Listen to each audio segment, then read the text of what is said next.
2026 నాటికి మచిలీపట్నం పోర్టు పనులు పూర్తి కానున్నాయని మంత్రి కొల్లు రవీంద్ర తెలిపారు. బందరు మండలం సుల్తానా నగరం గంటలమ్మపాలెం గ్రామాల్లో చేపట్టిన రూట్ రీకన్స్ట్రక్షన్ పనులకు మంత్రి శంకుస్థాపన చేశారు. షిప్ యార్డ్ నిర్మాణానికి గోవా షిప్ యార్డ్ సంస్థ ముందుకు వచ్చిందన్నారు.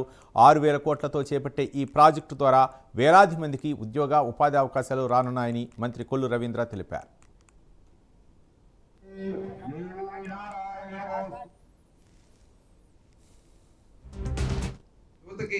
మన రాష్ట్రంలో ఉద్యోగ ఉపాధి అవకాశాలు వస్తాయి. అలాగే ఇప్పుడు ఎంఎస్ఎంఈ స్కీమ్స్ కూడా మనం ప్లాన్ చేస్తున్నాం. దానిలో కూడా మన వాళ్ళు ఎవరన్నా ముందుకు వస్తే ట్రైనింగ్ ఇచ్చి గవర్నమెంట్ నుంచి సపోర్ట్ చేసి బ్యాంక్ నుంచి లోన్ ఇప్పించి ఆ యూనిట్లు పెట్టే కార్యక్రమాన్ని కూడా మన ప్రభుత్వం చేస్తూ ఉంది. మరి దీనికి మీరందరూ కూడా సహకరించాలి. మన నియోజకవర్గంలో కూడా చూస్తూ ఉన్నారు. మరి పోర్టు కూడా రేపు 2026 సంవత్సరంలో పోర్టు కంప్లీట్ అవుతుంది. మొన్న కూడా పెట్టుబడి దాంట్లో ఇన్వెస్ట్మెంట్ మీట్ విశాఖపట్నం దాంట్లో షిప్ యార్డ్ కట్టడానికి గోవా షిప్ యార్డ్ వాళ్ళు వచ్చారు.